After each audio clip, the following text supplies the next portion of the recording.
சேலம் மருத்துவமனையில் உயிரிழந்த சிவராமன் மரணம் குறித்து நீதி விசாரணை நடத்தப்பட்டு வருவதாக சிறப்பு புலனாய்வு குழு ஐஜி பவானீஸ்வரி நியூஸ்7 தமிழுக்கு அளித்த பிரத்யேக பேட்டியில் தெரிவித்துள்ளார்.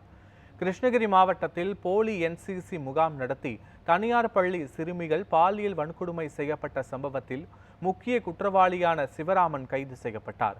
அவர் எலிமறிந்து சாப்பிட்டது தெரிய வந்ததை அடுத்து மருத்துவமனையில் அனுமதிக்கப்பட்டார். ஆனால் சிகிச்சை பலனின்றி சிவராமன் உயிரிழந்தார்.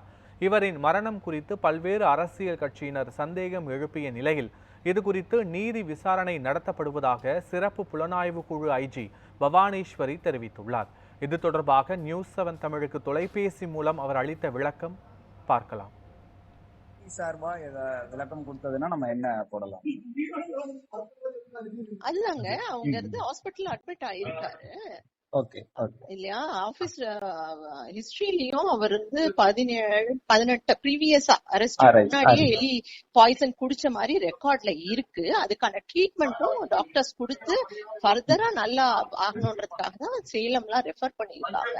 சோ அவரோட ட்ரீட்மெண்ட் ஹிஸ்டரி அதெல்லாம் இருக்கு. இப்ப அவர் எதனால இறந்தாரு அப்படிங்கிறதுக்கு ஜுடிஷியல் என்கொயரியும் கண்டக்ட் பண்றாங்க. எப்படி இருந்தா என்ன ஜுடிஷியல் என்கொயரி கண்டக்ட் பண்றாங்க. சரிங்க. Okay okay.